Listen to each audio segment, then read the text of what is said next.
Good afternoon. Hey, Joel Boer here with Be Growth Driven.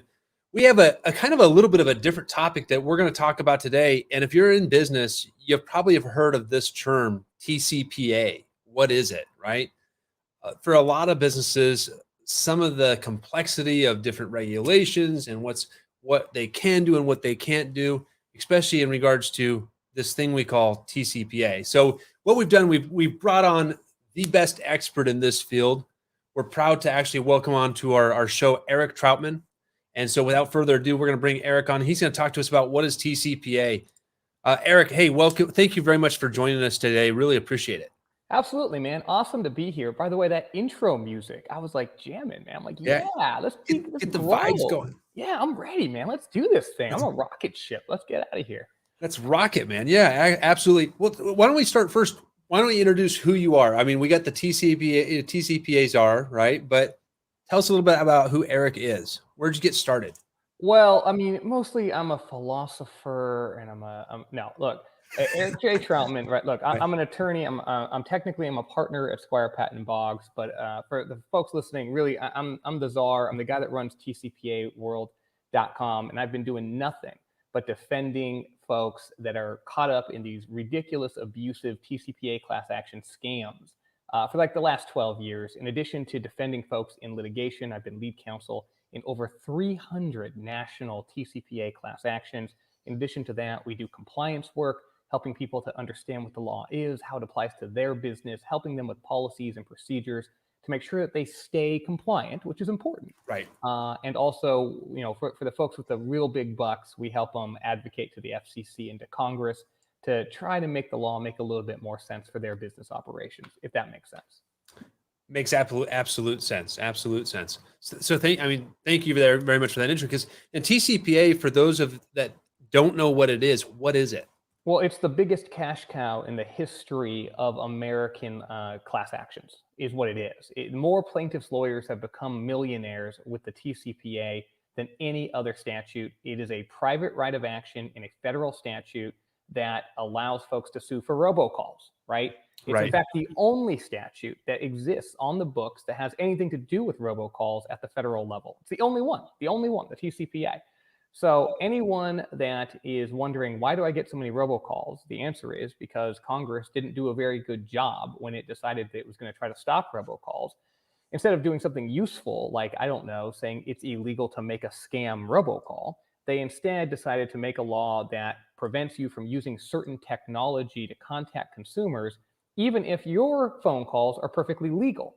And so what that has allowed is a whole bunch of lawsuits over calls that are perfectly fine, right? These are not scam calls, normal calls to people, but because you're using technology that bad guys also use, you, as a good guy, can get sued.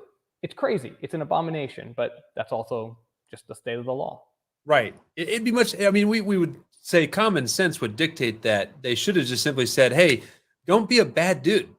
Yeah. Be a nice guy. And bad means if you're scamming people, doing bad things, etc. But, unfortunately, like you said, a lot of businesses get caught up in this, and it could be your lawn care guy, right? Oh, people get confused all the time, right? If you're a small business, right, you're a professional, you're trying to pitch your wares, you think, hey, look, I'm a good guy. I'm not trying to scam anybody. I've got a good product. I'm going to offer it, at a fair price. I want to talk to people. Or, hey, I want to talk to my own customers, my own existing customers, right? Surely I'm allowed to do this. Surely this law that applies to robocall scams doesn't apply to me, but it does. It absolutely does. And if you violate it, it's going to cost you over $500 potentially per call. Okay, per call, with class actions available, which means you can get sued for every single call, not just for the calls to this one guy. I hear this all the time. Yeah, well, I'm only calling a guy like twice, right? So what's the worst case scenario? $1,000? I say, yeah. A worst case scenario in a class action is $1,000, $500, $1,500 for Wow. every single call that you have made, right?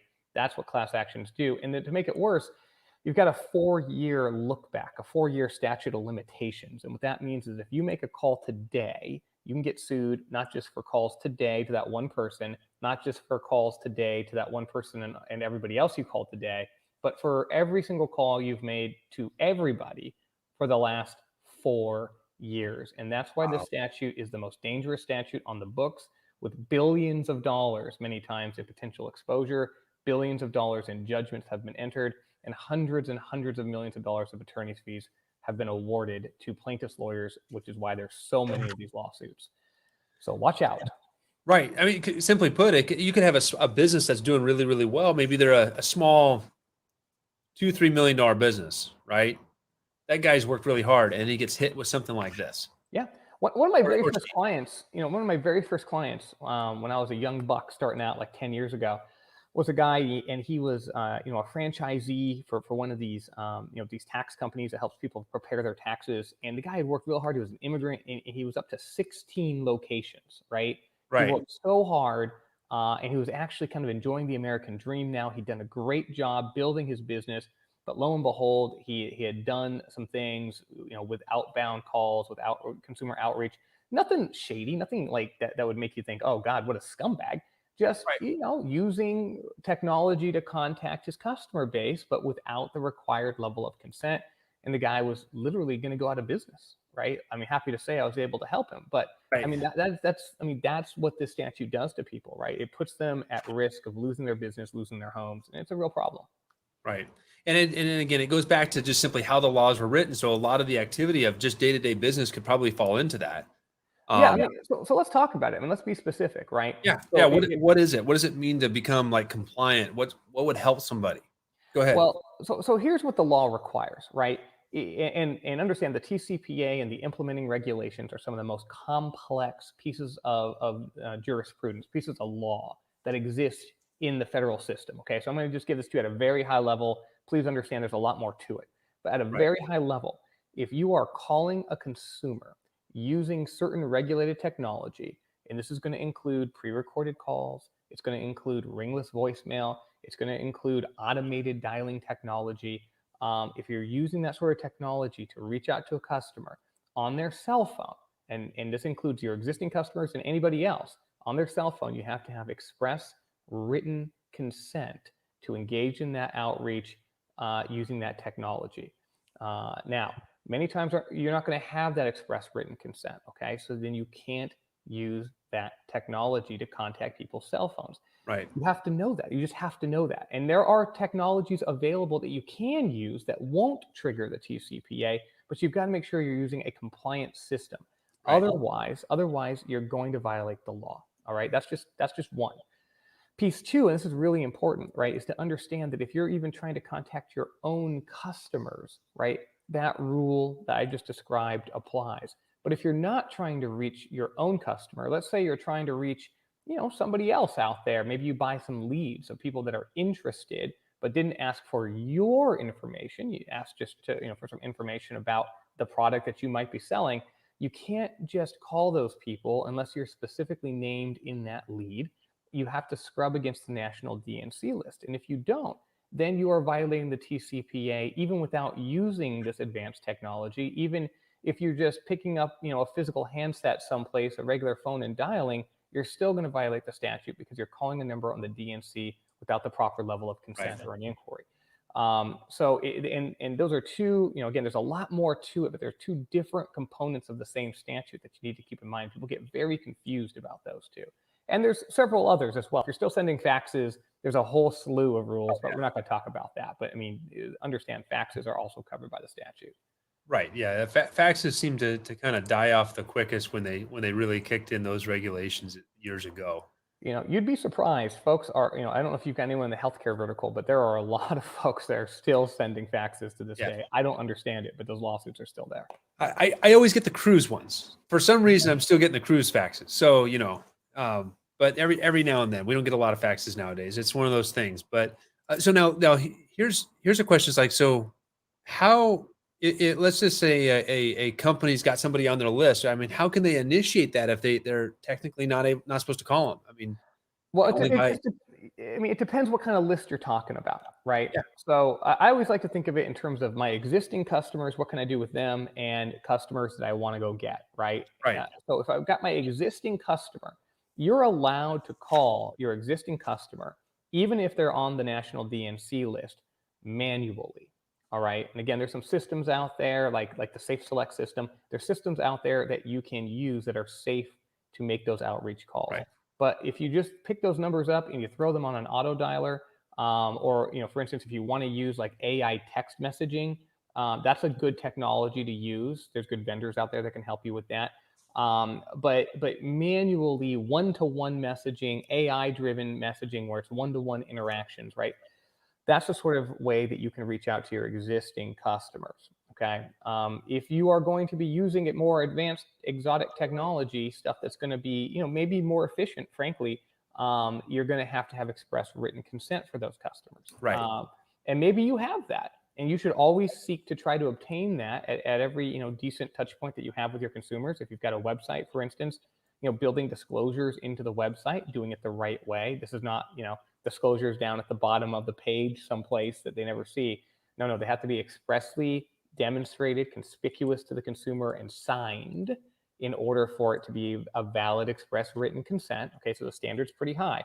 But if you can get that, well, that's great. Then you can call and use outreach, including push notifications or whatever other form of communication you want to use with that handset. And Okay, that's your existing customers. Now, if you're trying to reach targets, right, folks that are not your existing customer, call it leads, call it near customers, call it whatever you want.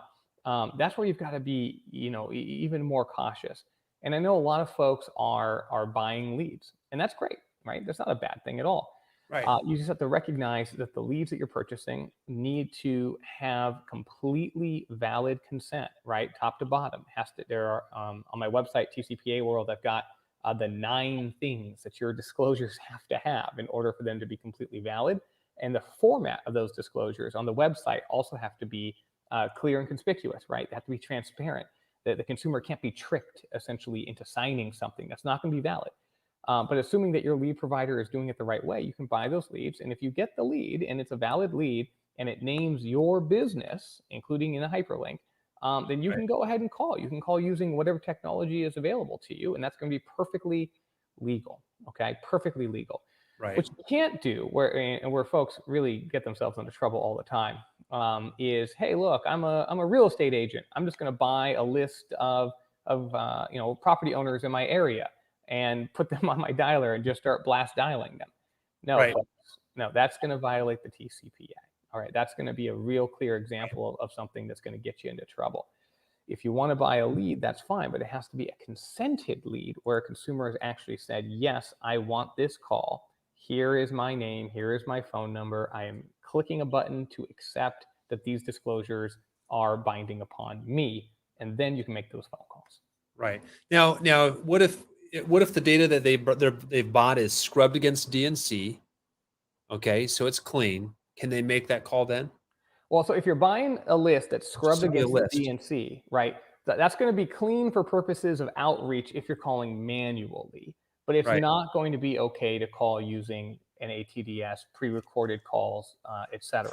All right. right, So if you're buying a list, you scrub it against the DNC, you want to pick up the phone and use your old finger and start calling them up. Sure, you can do that. You can smile right, and dial. right, Marketing is still legal in this country. Okay, it right. might not feel like it sometimes, but it Yeah, yeah, still is. exactly. It still is. So that is perfectly legal. If you've got like a call center where you want to have a little bit more advanced technology but still keep it manual, like I said, there's some human selection dialers out there that kind of speed up the rate of phone calls while still being technically manual under the law. Very, very useful. You should look into that if you've got that kind of scale. But if you're a small shop, right, just one guy or a couple people, just pick up the phone and call. You're Yeah. still allowed to do that. Well, and there's when you think of manual, we think of, hey, the phone, you're going to pound the digits, right? And that's one version of manual. I would imagine, of course. Yeah. But then there's other dialers that, for example, hook onto CRMs out there to make it easy. For example, one of them is Kixie Dialer. Kixie, you still have to initiate a manual call, right? So it's not just auto dialing. Does that fall into the legal grounds or the So I don't know Kixie in particular. All right? right. So as you kind of dive in, right, that the Supreme Court in a case called Facebook this year issued a ruling that narrowed the scope of what an ATDS is. March 30th of this year, anything really that called automatically, including certain click-to-dial systems, we're going to be treated as an ATDS. We're going to be treated as an auto dialer for purposes of the TCPA. Facebook came out and it really limited, in theory at least, the reach of what is and is not subject to the TCPA. So many click-to-dial systems are going to not be an ATDS. But the weird thing is, Facebook gave, but it also took away. The Supreme Court gave us some stuff, but also took something away, which is before Facebook, human intervention was really important.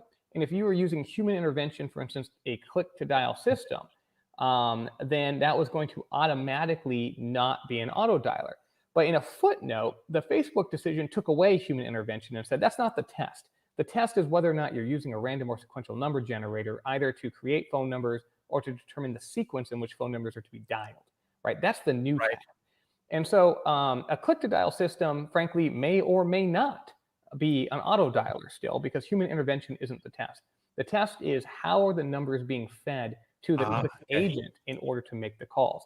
So when I mentioned earlier, I mentioned a human select system. What those systems do is they actually use a human being to select the order in which numbers will be dialed, not just clicking to dial them.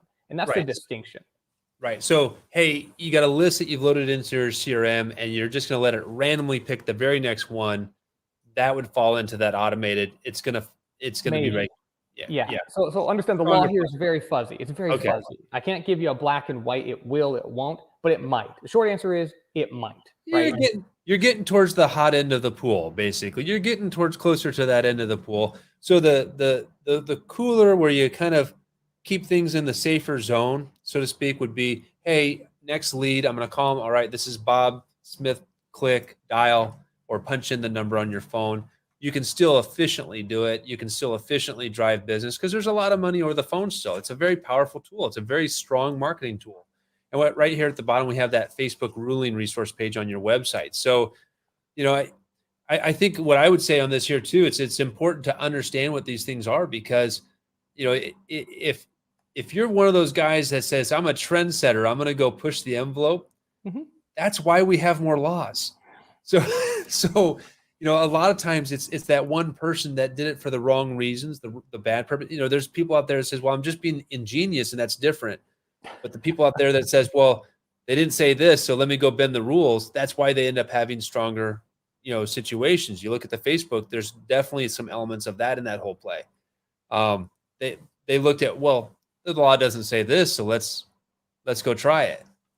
That's right. I mean, look, people that are too clever by half are generally not going to last very long. And you're right, they're going to make the law worse for everybody else. So what I tell people is always be consumer friendly, right? Especially when you're reaching out to your own customers, but even when you're trying to seek engagement with potentially new customers. You don't want to damage your brand. You don't want to damage, the impression that folks have of you. And just recognize that if you are, trying to deploy technology in a creative way or in an aggressive way, you're running a risk. Now, look, I've got clients that are a little bit more aggressive, and I've got clients that are a little bit more conservative. And as to the aggressive clients, I say, just as long as you know before you go, as long as you know that you're running a risk, if you want to take that risk and you want to, because you think you're going to get some ROI that's going to justify the risk. Hey, look, you're a big boy, right? That's your decision. It's not my decision. Hey, it's your business. It's your business. That's right. And there are risks that are, not acceptable. And then there are risks that are, it's a risk, right? And so I never, if you're here, if you're in the, 8 on a scale of 1 to 10, that's going to be your decision. If you're at a 9 or a 10, I'm either going to tell you don't do it or I'm not your lawyer anymore. Okay. Because what you're doing is so far beyond the pale. But where you're really in trouble is if you don't even know where on that risk scale your conduct falls, and you're just acting blindly. I mean, you could be doing a 10 and not even know it, and you might think that what you're doing is perfectly legal, and it's not. And here's the thing: it's important. Whether you think it's illegal or not is not a defense. If what you're doing is illegal, it doesn't matter that you didn't know it was illegal. You are Yeah. still liable. Your business is liable. And worst of all, you could be personally liable. I don't care if you have an LLC. I don't care if you're part of a company. CEOs of large companies, sometimes publicly traded companies, are stuck in these lawsuits because the TCPA looks to who is permitting the conduct. And if you are permitting the conduct, it doesn't matter what your corporate shell looks like, you could be personally liable in addition to the Right. company that you work for. It's a terrible law. It's a terrible law, but that's the law. Right. So that kind of leads us into this. Who does the TCPA apply to? It applies to everybody. Absolutely anybody who is making an outbound call to a cell phone is going to be subject to the TCPA. Okay. All right. So nonprofit, market research, political, for-profit, doesn't matter.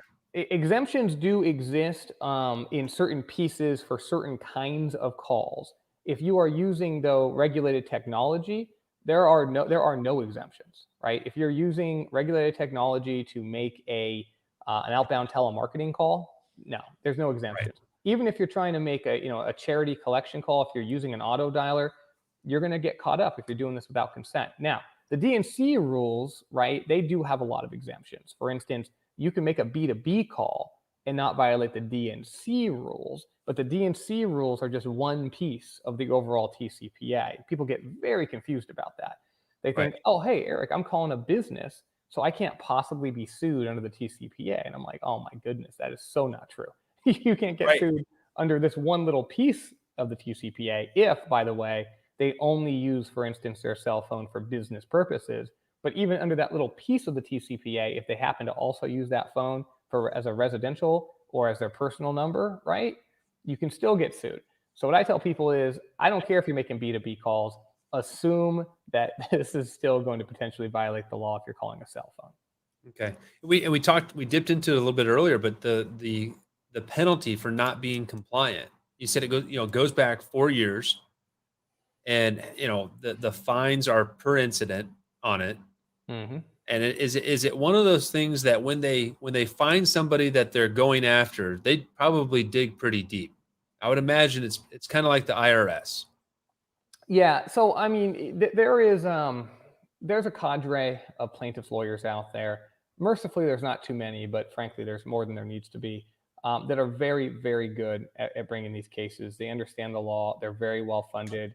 They've made millions and millions and millions of dollars off of it.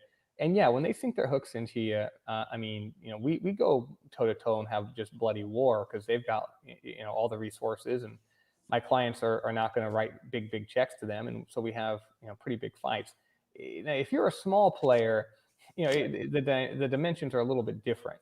Right. And it's just something where you got to just avoid getting yourself into that fight to begin with, right. Because if they get their hooks in you, and if they decide they want to put you out of business, unless you can, pay $300,000, $400,000, $500,000 to defend yourself, they're going to get you out of business, right? I mean, that's how this stuff works. I mean, this is a very powerful statute. If you are violating the statute, again, you better have a very strong defense. Right. And if you don't, I mean, you're in trouble. I mean, just understand that you're in trouble. And so for the small players in particular, look, compliance is important for everybody, but for the small players in particular that can't afford to mount the big defense, you really need to make sure that you are doing everything in your power to stay on the right side of right when it comes to the telecom laws in this country, right. Because they are extremely aggressive. And the simple way to do that, especially if you're using like opt-in forms, is just a simple statement, right? Would that count as a sign-off, or? I always shrink at the word simple, because, whereas it is possible to comply with right. the TCPA, it is. I mean, compliance is possible. It's not like it's impossible. No, it's right. possible. And you should try to do it. But to say it's simple, I don't think that's fair, frankly. That's too simplistic of a term. I think so. But the short answer, though, is yes, you have to have, if you're using opt-ins, right, make sure to build your form correctly. It has to have all 9 of the components that I mentioned earlier. And it has to be, above the button. The consumer has to plainly see it. The consumer has to know exactly what they're agreeing to, right? That's what the rules right. require. They have to provide you the phone number, and then you can contact them on that phone number for the purposes that they have agreed to let you contact them on that phone number, and for nothing more, for nothing less. And so if you're buying a lead, like I said earlier, that's fine, but you have to know exactly what those disclosures are. You probably want to have some kind of third-party verification to make sure that consumer interaction actually took place on that website. It won't surprise you to hear that most these days, most of the lawsuits I see are spinning out of some sort of claim that, hey, I never gave my consent, right? And so being able to prove that that consent was in fact given is absolutely critical. It's just critical. All right. So you have to, Right. as a business owner, you have to be mindful. You have to be smart about how you're keeping your records, about how you're tracking your records, because one day, right, if you get sued, that's it. That's your lifeline, right? Where's my consent record? If you don't have it, you're in a lot of trouble potentially. If that's your business model, right? Other folks have a different business model, as we talked about earlier, where they're not going to rely on consent. They're going to dial manually. They're going to scrub against the DNC. They're going to make sure that they're not, engaging in high risk or not high risk, but riskier behavior. And that's going to limit your the pool of folks that you can market to, of course, and that's fine because you're going to have an offset benefit in terms of not having that high risk. Right. That makes sense. Makes sense. So on your website, we saw the Facebook ruling, but on your website, where can they find these 9 steps? So it's on tcpaworld.com. You can Google, I'm trying to think, search the website for forms. Otherwise, you can go to dnc.com where we've got some webinars as part of the Express Consent Masterclass that we put on where we provided this information. Or you can just reach out to me. I'll be happy to Awesome. provide you the slides. I love to engage with folks and chat. And look, you want to call me up, you keep it to 15 minutes or less. I'm not going to charge you for it. Like, I just love to chat with people. Can't give you legal advice unless you actually engage me, but I'm always happy to provide information and try to help people where I can. Exactly. It's probably some of the best 15 minutes you're going to spend because it's going to at least get you into the right direction. Because you might have friends telling you, no, this is how I did it. You're good. Just do it. That's how your friend ends up sued. So, Well, that's how your friend ends up getting you sued, right? Isn't that the way it right. always goes, Yeah. right? Yeah, and I hear the story all the time, right? I hear it all the time. Someone will come to my office and they'll be in a class action and they'll say, Eric, I'm telling you, everybody else is doing this too, and how can this be illegal? All my competitors, Right. the call center guy down the street's doing this. Everyone's doing this. This can't be illegal. And I look at them and I say, man, when's the last time you were speeding down the freeway and a cop gave you a ticket and you said, well, everybody else was speeding and you got away with it, right? That's not the way it works, man. You might be the only guy that gets picked on in the whole bunch, but at the end of the day, what you're doing is illegal. It's illegal. Yeah. And if you want to do it right, and you know for a fact that other people are doing it wrong, you can sue them, believe it or not. First, though, make sure you're doing what you're doing the right way. And then you can talk about bringing an unfair competition claim against the folks that aren't doing it the right way, because everybody has to follow the law. And if somebody else isn't following the law and it's harming you because they're getting more customers that should have gone to you, but they're doing it illegally, you can sue them and get that money that they got. And instead of it going to them, it should go to you because you're doing things the right way. So keep that in mind too. Interesting. So yeah, and I like that you brought it up that hey, make sure you're doing things right too, because guess what? When you start shining the light's going to come right back on you too. So That's right. Oh yeah. Oh yeah. Yeah. I mean, look, you bringing an unfair competition lawsuit is a completely, that's another animal. We should, that's something you definitely want to talk through. But step one, before you bring any of those, you make sure that you're not living in a glass house because you start throwing stones and it crumbles. exactly. Yeah, it's always going to come back. There's always going to be one that bounces back, and it's going to hit the right spot. So, Yep. what now? Just kind of going through that. What led you to be a specialist in TCPA? What bridged you there? That's a really interesting question. So look, I went to law school to be a trial lawyer. And as soon as I came out of law school, I went straight into trying cases. I was like a 25-year-old kid trying jury trials. And I loved it. And I really thought that was going to be my entire career. I never saw myself kind of leaving that niche of just trying cases. And I tried a series of cases against the Armenian mafia down in Glendale Wow. for a small bank called Wells Fargo. And it went very well. And just the strangest thing, my contact there at Wells Fargo, not that long afterwards had a TCPA class action. It was with a different law firm, and She calls me up and she can't get opposing counsel to call them back. They just want an extension to respond to the complaint. And I knew counsel. So 20 minutes later, I got the extension for him. 4 hours later, she calls me back and she's like, Eric, I want you to handle the case. And I told her, like, look, I've never done a TCPA case. I don't know anything about class actions. I'm just a trial lawyer. And she was like, hey, you're a smart guy. You'll figure it out. And so I dove into the case, and this was about 12 years ago now. And I got to tell you, I just fell in love with the statute. The stakes are so high. The provisions are so vague. There's so much opportunity for really good lawyering. And these cases can go back and forth, right? You could win and you can lose just based on the skill of your advocacy. And again, you're in federal court, massive class actions, really smart judges, billions of dollars at stake. It didn't take me long to decide that this was all I was going to do. And the law moves so fast that if you're not a real expert, if you are trying to do TCPA and anything else, you're not going to be good at the TCPA, right? This has to be your sole and exclusive focus, at least for me, right? I'm just not smart enough to do this and anything else. I have to do this full time in order to keep up. And I think that's true for most lawyers. So ever since that first case, I fell in love with it, and it's all I've done ever since. Awesome. So, I mean, and it goes to speak though, too, that, hey, if you fall into the situation, Eric's the guy to call. He's going to be laser focused into every single detail of how it may affect you and be able to give you the right advice or defend you in that process. Or do you get involved with where you're going after the competition, so to speak, because you get involved in those cases as well? Absolutely. I mean, look, I won't personally bring those cases, but my partners do.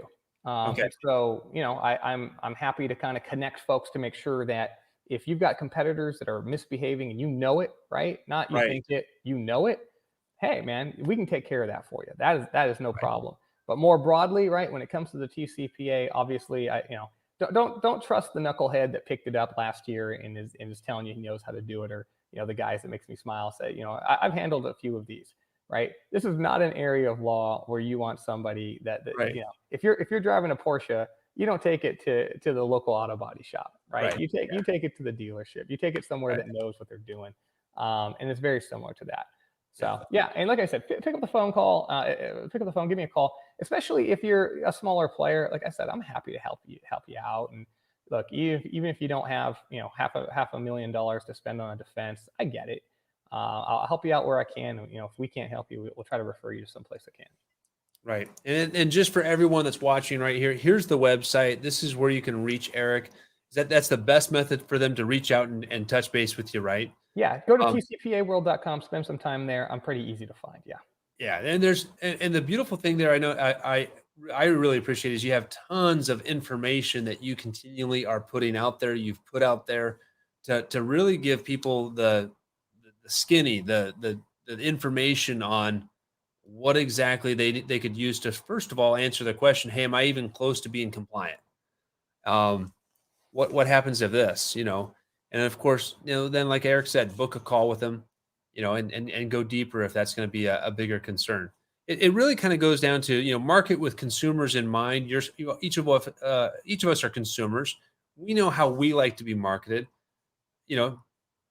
just treat each other the same way. And that usually limits the amount of regulations that do get put into play to some degree, but it's a challenge out there for a lot of businesses. So I really appreciate you coming on today and sharing this information, because I think it's going to be very impactful, very valuable for a lot of those businesses out there that are trying to do things the right way.